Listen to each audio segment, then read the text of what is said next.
Hi all, this is Sri Vaishnavi. I am just going to discuss a few points about introduction of pharmacopoeia. Mainly, I'm going to discuss about Indian pharmacopoeia only, which is useful for pharmacy students and also who are preparing for pharmacist gout jobs. I hope this video is useful. So, what is pharmacopoeia? A pharmacopoeia is a Greek word.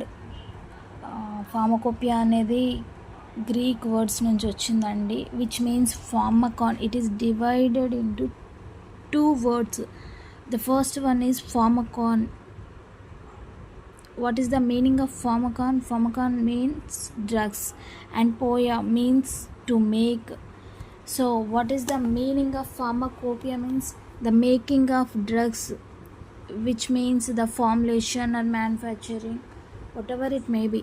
ఒక drug అనేది దాని preparation, దానికి ఏమేమి excipients అవసరం అవుతాయి, అసలు total procedure ఏంటి, వీటన్నిటి గురించి మనం ఇందులో తెలుసుకుంటామండి. ఫార్మకోపియా అనేది అంటే ఈ ఫార్మకోపియా అనేది మన ఫార్మసిస్ట్కి ఒక బైబిల్, ఒక ఖురాన్, ఒక భగవద్గీత లాంటి బుక్ అని చెప్పొచ్చు. సో ఇది ఈ ఫార్మకోపియా అనేది ఒక బుక్ అండి. అది మన కంట్రీ ఇండియా కాబట్టి ఇండియన్ ఫార్మకోపియా అంటాము. అంటే ప్రతి కంట్రీకి ఒక పర్టిక్యులర్ ఫార్మసీ బుక్ అనేది ప్రిపేర్ చేసి ఉంటుంది.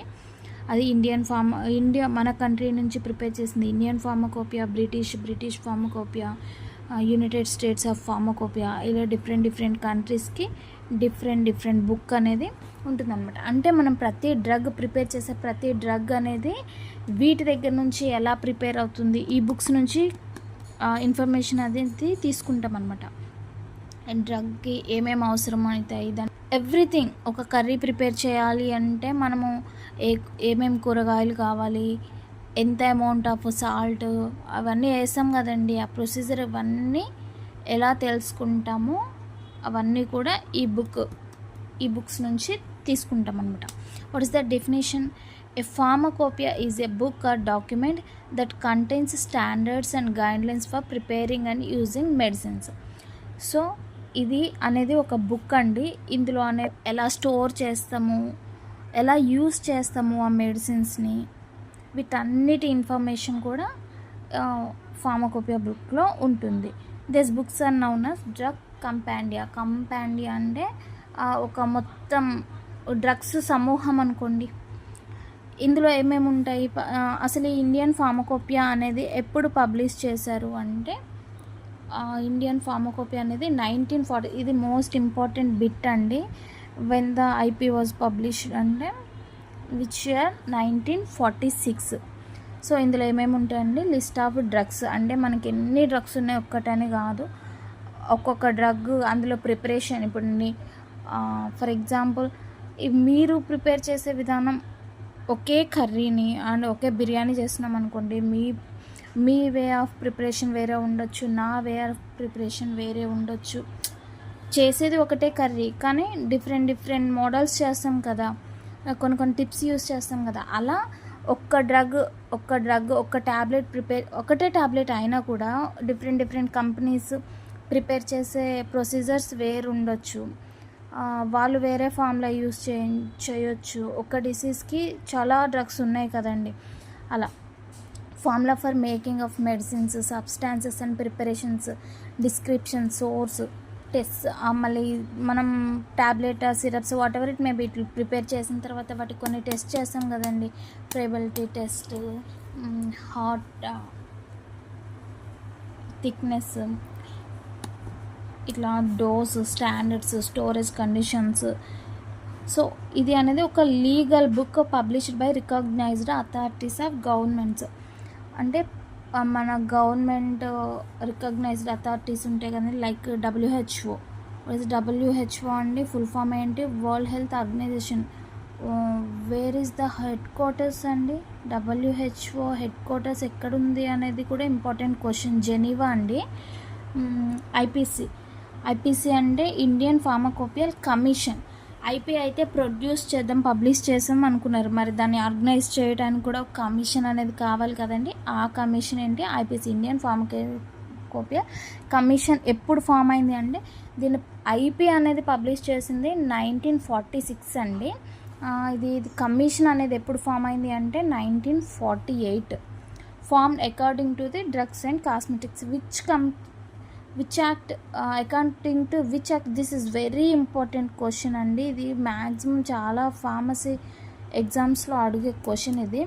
According to the drugs and cosmetics act, jurisprudence ఉంది కదండి ఇప్పుడు మనకి, అందులో మోస్ట్ ఇంపార్టెంట్ క్వశ్చన్, ఏ యాక్ట్ ద్వారా దీన్ని మనకి పబ్లిష్ చేశారంటే డ్రగ్స్ అండ్ కాస్మెటిక్స్ యాక్ట్ 1940లో ప్రొడ్యూస్ చేసిన యాక్ట్ ఇది. డ్రగ్స్ అండ్ కాస్మెటిక్స్ యాక్ట్ అనేది 1940లో ప్రొడ్యూస్ చేశారు.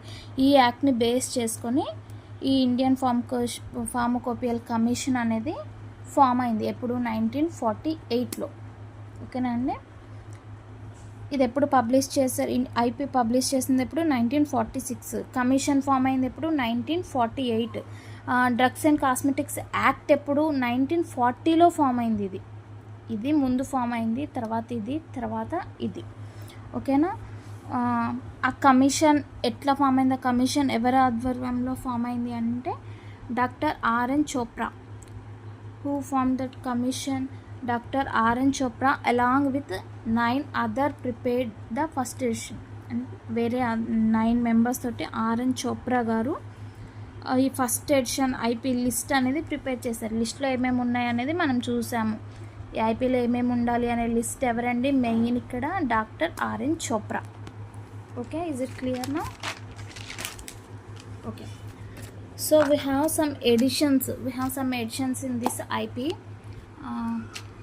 The first edition was prepared అంటే చెప్పాను కదండి, ఇప్పుడు మనం బిర్యానీ ప్రిపేర్ చేసిన తర్వాత కొన్ని లాస్ట్లో యాడ్ చేస్తూ ఉంటాము. అంటే మనం అనుకున్న ప్రొసీజర్లో లేకపోయినా ఇది వేస్తే బాగుంటుందేమో, అంటే ఒక కర్రీ అనేది ప్రిపేర్ చేసిన తర్వాత దాని టేస్ట్ ఇంకా ఇంప్రూవ్ అవడం కోసం మనం డిఫరెంట్గా కొన్ని ఐటమ్స్ యాడ్ చేస్తూ ఉంటాము.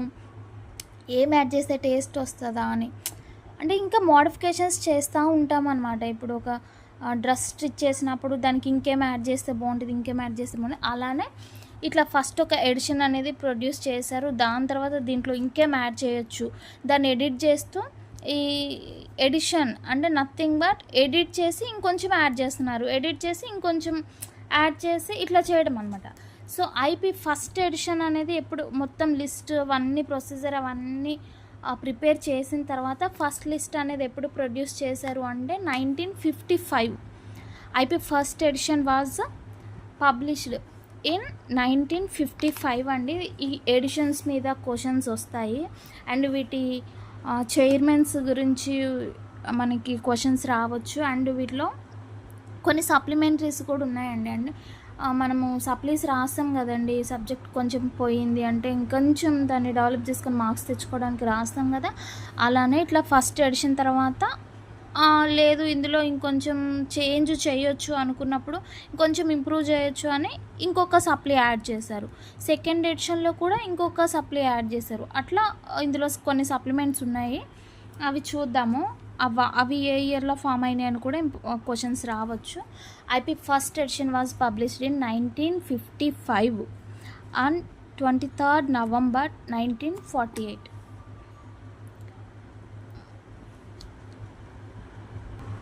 సో ఫస్ట్ ఎడిషన్ అనేది 1955లో ప్రొడ్యూస్ చేశారండి. ఇక్కడ కన్ఫ్యూజ్ అవ్వద్దండి, ఎందుకంటే నేనే కన్ఫ్యూజ్ అయిపోయాను ఎందుకు ఇలా రాసానా అని. ఇది ఏంటంటే ఐపీ అనేది ఫస్ట్ 1948లో ప్రొడ్యూస్ చేశారని చెప్పాను కదండి. 1948లో November 23rd ఐపీ ప్రొడ్యూస్ చేశారు. ఇది ఎడిషన్ ఏమో 1955, ఐపీ ఏమో 1948 November 23rd. Under the chairmanship of ఎవరి చైర్మన్షిప్లో అంటే డాక్టర్ బిఎన్ ఘోష్ గారు చైర్మన్షిప్లో ఉన్నారని. అప్పుడు 1955లో డాక్టర్ బిఎన్ ఘోష్ గారి ఆధ్వర్యంలో ఫస్ట్ ఎడిషన్ అనేది ప్రిపేర్ చేశారండి. ఈ ఫస్ట్ ఎడిషన్ ఏ లాంగ్వేజ్లో మనకి పబ్లిష్ చేశారు అంటే లాటిన్ లాంగ్వేజ్ అండి. ఇది కూడా ఇంపార్టెంట్. ఇన్ విచ్ లాంగ్వేజ్ అని అడగొచ్చు. లాటిన్ లాంగ్వేజ్లో ఐపీ ఫస్ట్ ఎడిషన్ అనేది ప్రిపేర్ చేశారండి, పబ్లిష్ చేశారు. Next the second edition was published in 1966. Second edition was published, ఇది 1955 and the second edition was published in 1966. Chairman ఎవరు ఉన్నారండి అప్పుడు? డాక్టర్ బి ముఖర్జీ గారు. So first one is 1955 and the second edition is 1966. Who is chairman in that year? Dr. B. Mukherjee. IP third edition was published in 1985. Who is chairman? ఇక్కడ నేను ఒక table prepare చేశానండి. Table చూస్తే ఈజీగా అర్థమవుతుంది. So చూడండి, first edition was published in 1955 and first edition prepare చేసిన తర్వాత దానికి సప్లిమెంటరీ అనేది వచ్చింది. సప్లిమెంటరీ ఎప్పుడు ప్రొడ్యూస్ చేశారండి? దానికి 1960, అంటే 5 years తర్వాత దానికి సప్లిమెంటరీ చేశారు. సో ఇందులో 2 years ఎప్పుడు ఏమా చిటిగా నన్ను డిస్టర్బ్ చేయకే, నేను కొంచెం చదువుకుంటా ప్లీజ్. సో ఇందులో 2 volumes అనేవి ఉన్నాయండి. 2 volumes.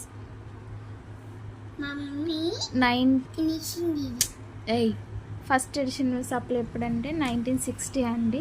డాక్టర్ బిఎన్ ఘోష్ గారు చైర్మన్ ఉన్నారు. సో ఇందులో మోనోగ్రాఫ్స్ అంటే ఏం లేదండి, దానికి సంబంధించిన ప్రొసీజర్స్, అందులో ఏమేమి మ్యాటర్స్ ఇంక్లూడ్ అయి ఉన్నాయి అంటే ప్రొసీజర్ కానీ యూసేజ్, స్టోరేజ్, ఇట్లా దానికి సంబంధించిన ఇన్ఫర్మేషన్ ఇవన్నీ కూడా 986 ఉన్నాయంట అందులో. అంటే ఒక డ్రగ్కి సంబంధించిన ఫుల్ ఇన్ఫర్మేషన్స్ అనమాట అవి. సో సెకండ్ ఎడిషన్ అనేది 1966 అండి. ఈ రెండింటికి మధ్య గ్యాప్ అయితే 11 years గ్యాప్ ఉంది. దీని తర్వాత మళ్ళీ ఆ ఎడిషన్ సప్లీ ఎప్పుడు ఇచ్చారు అంటే 1975 అండి. అంటే సప్లీ గ్యాప్ ఏమో 15 years ఉంది ఇక్కడ సప్లీ గ్యాప్. ఇక్కడ పబ్లిష్ చేసిన గ్యాప్ ఏమో 11 years ఉంది.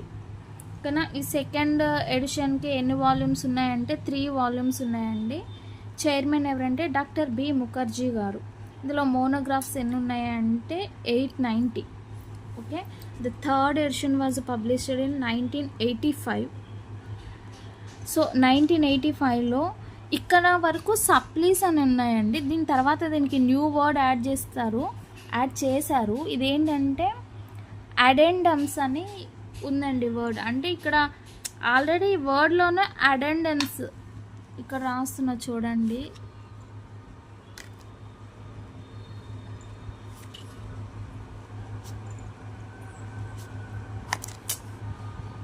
యాడ్ ఎండ్ అంటే ఈ ఎడిషన్ అయిపోయిన తర్వాత చివర్లో మళ్ళీ మనం అదనంగా ఏమైనా యాడ్ చేస్తే వాటిని అడెండమ్స్ అంటాం అనమాట. అంటే ఈ ఎడిషన్ పబ్లిష్ చేసిన తర్వాత దీన్ని ఇంకా కొంచెం ఇంప్రూవ్ చేసి లైక్ సప్లిమెంటరీనే, బట్ ఇక్కడ వర్డ్ అనేది ఏం యూజ్ చేస్తున్నారంటే అడెండమ్స్ అని. ఇక్కడ నుంచి అన్ని అడెండమ్స్ అని యూజ్ ఉందండి. ఫస్ట్ 2 ఎడిషన్స్ మాత్రం సప్లిమెంటరీ అని యూజ్ చేశారు, తర్వాత అడెండమ్స్ అని యూజ్ చేశారు. సో ఈ అడెండమ్ అనేది ఎప్పుడు వచ్చింది అంటే 1989లో ఉందండి. 85లోనేమో దీన్ని ప్రొడ్యూస్ చేశారు థర్డ్ ఎడిషన్ని, అండ్ 89లో ఒక అడెండమ్ ఇచ్చారు, 91లో ఒక అడెండమ్ ఇచ్చారు. అంటే 2 years గ్యాప్లో 2 అడెండమ్స్ అనేవి వచ్చాయండి ఇందుకు థర్డ్ ఎడిషన్లో. సో ఇది 2 volumes ఉంది. చైర్మన్ గారు doctor Nityanand. Who is the chairman of third edition of IP? Doctor Nityanand. ఏం చేస్తున్నావు తల్లి?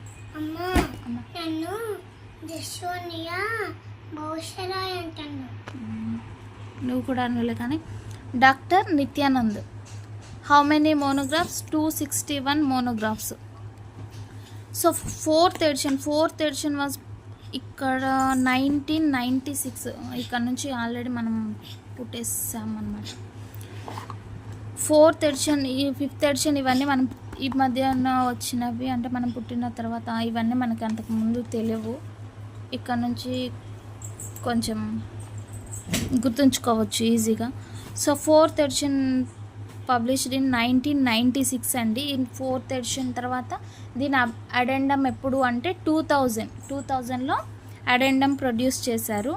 దాని తర్వాత మళ్ళీ అదే 2000లో వెటర్నరీ సప్లిమెంటరీ అని ఇచ్చారండి. అంటే ఎడిషనల్గా ఇప్పుడు ఎనిమల్స్ కూడా డ్రగ్స్ ప్రిపేర్ చేసి ఎనిమల్స్ వాటి గురించి కూడా ఇక్కడ ఒక సప్లిమెంటరీ యాడ్ చేశారండి 2000లోనే. ఆ తర్వాత 2 years గ్యాప్తో 2002లో మళ్ళొక అడెండము, 2005లో ఇంకొక అడెండము, అంటే 3 అడెండమ్స్ అండ్ 1 వెటర్నరీ సప్లిమెంటరీ. ఈ 4th ఎడిషన్కి మాత్రం 3 అడెండమ్స్ ఉన్నాయి, 1 సప్లిమెంటరీ ఉందండి. ఇందులో వాల్యూమ్స్ 3 ఉన్నాయి. ఇక్కడ 3rdకి 4thకి 5thకి మూడిటికి కూడా గ్యాప్ తక్కువే ఉంది. అండ్ ఒక్కరే చైర్మన్ అండి, నిత్యానంద్ గారు చైర్మన్. అండ్ మోనోగ్రాఫ్స్ వచ్చేసి 1149. అన్ని ప్రొసీజర్స్, అన్ని స్టాండర్డ్స్ ఉన్నవి అందులో. Next 5th edition was published in 2007లో 5th ఎడిషన్ పబ్లిష్ చేశారండి. అండ్ 2007లో అది పబ్లిష్ చేసిన తర్వాత దాని అడెండమ్ ఎప్పుడు వచ్చిందండి, 2008లో అడెండమ్ అనేది వచ్చేసింది. దీంట్లో 3 వాల్యూమ్స్ ఉన్నవి. సేమ్ నిత్యానంద్ గారు 271 మోనోగ్రాఫ్స్ యాడ్ చేశారు కొత్తగా. Next 6th edition published in 2010లో 6th ఎడిషన్ వచ్చింది. దాని అడెండమ్ ఎప్పుడు వచ్చింది, 2012, అంటే 2 years గ్యాప్ తోటి వచ్చేసింది. దానిలో 3 వాల్యూమ్స్ ఉన్నవి. Who is the chairman? K Chandramouli గారు చైర్మన్. చంద్రమౌళి గారు చైర్మన్గా ఉన్నారండి. అప్పుడు 52 మోనోగ్రాఫ్స్ ఉన్నవి. And 8th edition was published, అంటే చాలా వీడియోస్లో నేను చూశాను 8th ఎడిషన్స్ వరకే చెప్పారండి. అంటే నేను ఓల్డ్ వీడియోస్ చూశానేమో మేబీ. రుచిరా గారు చైర్మన్ ఉన్నారు. 220 మోనోగ్రాఫ్స్ ఉన్నాయి. మా పాప ఏదో కష్టపడుతుంది. ఏంటి తల్లిగా, ఎందుకు రాను అంత కష్టపడుతున్నావు? చూడట ఏం చేస్తున్నావు చెప్ప చెప్ సైలెంట్గా. సో 9th ఎడిషన్ అనేది 2022లో వచ్చిందండి. December 1st 9th ఎడిషన్ని పబ్లిష్ చేశారు. చైర్మన్గా ఎవరున్నారంటే డాక్టర్ మాన్సుఖ్ మాండవీయ ఉన్నారు. డాక్టర్ మాన్సుఖ్ మాండవీయ చైర్మన్గా ఉన్నారు. సో ఒకసారి గ్యాప్ చూసుకున్నట్లయితే ఫస్ట్ 11 years గ్యాప్ ఉందండి. తర్వాత 19 years గ్యాప్ తోటి మళ్ళీ ఇంకొక ఐపీని ప్రొడ్యూస్ చేశారు. అది ఐపీ కాదు, ఐపీ ఎడిషన్ ప్రొడ్యూస్ చేశారు. ఆ తర్వాత మళ్ళీ 11 years గ్యాప్ తోటి ఇంకొక ఎడిషన్ వచ్చింది. మళ్ళీ 11 years గ్యాప్ తోటి ఇంకొక ఎడిషన్ వచ్చింది. 11, 19, 11. ఆ తర్వాత 3 years గ్యాప్ వచ్చిందండి. 5thకి 6thకి మధ్యలో 3 years గ్యాప్. తర్వాత 4 years గ్యాప్ తోటి అండి. 10 to 4 years, 2014 to 18 4 years, 19, 20, 21, 22 మళ్ళీ 4 years గ్యాప్ తోటి ఎడిషన్స్ అనేవి ప్రొడ్యూస్ చేశారు. ఇజ్ ఇట్ క్లియర్ అండి? ఈ టేబుల్ గుర్తుంటే చాలా క్వశ్చన్స్కి మనం ఆన్సర్ అయితే ఇక్కడే ఇవ్వచ్చు. ఎందుకంటే మ్యాక్సిమం ఐపీ మీద క్వశ్చన్స్ అంటే ఏ ఎడిషన్ ఏ ఇయర్లో వచ్చింది, దాని సప్లిమెంటరీ అడెండమ్ ఏ ఇయర్లో ఉంది, దానిలో వాల్యూమ్స్ ఎన్ని వాల్యూమ్స్ ఉన్నవి, చైర్మన్ ఎవరున్నారు. చైర్మన్ అయితే 3rd, 4th, 5thకి అయితే ఒకరే చైర్మన్ ఉన్నారు, డాక్టర్ నిత్యానంద్ గారు. 3rd, 4th, 5thకి first one doctor BN Ghosh గారు and second one doctor B Mukherjee గారు. తర్వాత చంద్రమౌళి గారు. సారీ ఇది చెప్పాను 2014లో 7th ఎడిషన్ వచ్చింది. 2014లో 15లో అమెండ్మెంట్ వచ్చింది. ఎండి నవీ ఆజాద్ గారు చైర్మన్ ఉన్నారు. 577 మోనోగ్రాఫ్స్. సో ఇప్పుడు ఇది చూడండి, సెకండ్ ఎడిషన్ ఎప్పుడు వచ్చిందండి, 1966లో చైర్మన్ డాక్టర్ బి ముఖర్జీ గారు ఉన్నారు. సో థర్డ్ ఎడిషన్ వచ్చేసి 1985లో వచ్చింది. ఇక్కడ నుంచి మనకు అడెండమ్స్ అనేవి స్టార్ట్ అయ్యి సప్లిమెంటరీ యూస్ చేయకుండా అడెండమ్ అనే వర్డ్ యూజ్ అయింది. చైర్మన్ గారు నిత్యానంద్ గారు ఉన్నారు. ఈ నిత్యానంద్ గారు ఆ టైంలో సిడిఆర్ఐకి డైరెక్టర్గా ఉన్నారండి. సిడిఆర్ఐ అంటే central drug research institute. Central drug research ఇన్స్టిట్యూట్కి డైరెక్టర్గా ఉన్నారు అప్పుడు ఆ టైంలో నిత్యానంద్ గారు. And IP 4th edition was published in 1996. అందులో ఏమేమి ఉన్నాయి అంటే కొన్ని న్యూ చాప్టర్స్ అనేవి యాడ్ చేశారు. అంటే మోనోగ్రాఫ్లో కొన్ని చాప్టర్స్ యాడ్ చేశారు. ఏమేమిటి అవి? Jelly strength, how to find the osmolarity. IP 5th edition published in 2007. ఇది 3 వాల్యూమ్స్లో ప్రొడ్యూస్ చేశారు. ఇక్కడ 5th ఎడిషన్లో వాల్యూమ్ 3లో second and third dosage forms and pharmaceutical aids అండి. ఫార్మస్యూటికల్ ఎయిడ్స్ అంటే ఎయిడ్స్ గురించి కాదండి, అంటే హ్యూమన్ ఇమ్యూనో డిఫిషియన్సీ వైరస్ అది కాదు. ఫార్మస్యూటికల్ ఎయిడ్స్ అంటే కొన్ని ప్రొడక్ట్స్, సబ్స్టాన్సెస్ అనేవి లైక్ మనం ట్యాబ్లెట్స్, సిరప్స్ ఈ ప్రిపరేషన్లో యూస్ చేసే ప్రొడక్ట్స్ అంటే వాటికి ఫార్మలాజికల్ యాక్షన్ అనేది ఏమి ఉండదు, మన బాడీ మీద ఎఫెక్ట్ ఏమి ఉండదు. Like sweetening agents, flocculating agents, wetting agents ఇట్లా కొన్ని ఎక్సిపియన్స్ అనేవి యాడ్ చేస్తాం కదండి ఒక డోసేజ్ ఫామ్కి. వాటిని ఇక్కడ ఫార్మస్యూటికల్ ఎయిడ్స్ అంటాము అంతే. నెక్స్ట్ 6th ఎడిషన్ వచ్చేసి 2010లో. ఇందులో ఏముంది, మోనోగ్రాఫ్లో ఏమేమి వేటి గురించి యాడ్ చేశారు మోనోగ్రాఫ్ అని అంటే herbal products, blood related products, veterinary products and liposomal products, వీటి గురించి కొత్త కొత్త చాప్టర్స్ అనేవి యాడ్ చేశారు. అండ్ 7th ఎడిషన్ వచ్చేసి 2014 90 ప్రొడక్ట్స్ అనేవి కొన్ని యూస్ చేశారు. అంటే రేడియో ఫార్మస్యూటికల్స్ లైక్ కొన్ని ఎలిమెంట్స్ ఉంటాయి కదండి, రేడియో యాక్టివ్ ఎలిమెంట్స్ అంటారు, లైక్ యురేనియం లాంటివి. అంటే యురేనియం ఎక్కువ అఖండ మూవీ గుర్తొస్తుంది. యురేనియం అంటే కొన్ని రేడియో యాక్టివ్ ఎలిమెంట్స్ ఉంటాయండి. ఆ ఎలిమెంట్స్ మన బాడీలో ఎట్లా, ఇది ఎక్కువ కీమోథెరపీలో యూస్ చేస్తుంటారు, క్యాన్సర్ వాటిల్లో. కొన్ని జనరల్ చాప్టర్స్ అనేవి యాడ్ చేశారంట. అండ్ 8th ఎడిషన్ వచ్చేసి 2018లో అండి. ఇందులో ఏమేమి ఉంటాయి, general tests and equipments, thin layer chromatography, infrared, ultra violet spectrometer, HPLC ఇట్లా కొన్ని ఎక్విప్మెంట్స్ గురించి కూడా వీటిలో యాడ్ చేశారు. సో కొంచెమైనా మీకు ఇది చాప్టర్ అనేది నా ఎక్స్ప్లెనేషన్ కొంచెమైనా యూజ్ అవుతుందని నేను అనుకుంటున్నానండి. ఇట్లా ఎక్స్ప్లెనేషన్ బాగుంది, ఎవరికైనా యూజ్ అవుతుంది అంటే ఒక్కరికి యూజ్ అయినా పర్లేదు. నా వల్ల నేను ప్రిపేర్ అయ్యేది ఏదో ఇట్లా వీడియో చేసి పెడతాను, అంటే నాకు కూడా గుర్తుంటుంది ఇట్లా చెప్తూ వెళ్తే, అందుకోసమనే నేను వీడియో చేశాను. ప్లీజ్ నెగిటివ్ కామెంట్స్ అయితే పెట్టొద్దు, ఎందుకంటే అసలే ఒక అమ్మాయి ఇట్లా యూట్యూబ్ అంటే అసలు మా ఇంట్లోనే ఎవరికి నచ్చదండి, ఎందుకు ఇట్లా చేస్తావని. వాళ్ళకి కూడా మ్యాక్సిమం తెలీదు, అంటే నేను సబ్జెక్టు గురించి మంచి మంచిగా పెడతాను అని, అంటే బలవంతంగా నా ఇష్టంగా నేను ఏదో చేస్తున్నాను. ఇట్లా ఒక్క నెగిటివ్ కామెంట్ వచ్చినా ఇంట్లో ఇవేం చేయకంటారు. So please try to understand. అంటే నేను ఇప్పుడు ప్రజెంట్ ఇంట్లో ఉన్నాను కాబట్టి నాకు కొంచెం ఇట్లా టైం పాస్ అవుతున్నట్లు ఉంటుంది. ఇప్పుడైతే చదువుతున్నాను, అప్లై చేశాను కాబట్టి ఇందుకోసమే నేను వీడియో అనేది అయితే చేస్తున్నాను.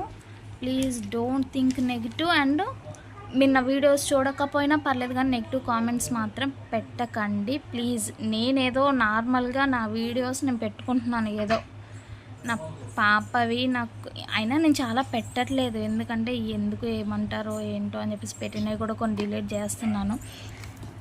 ఏదో సక్సెస్ అయితే అవుతుంది, లేకపోతే లేదు అన్నట్లే పెట్టాను.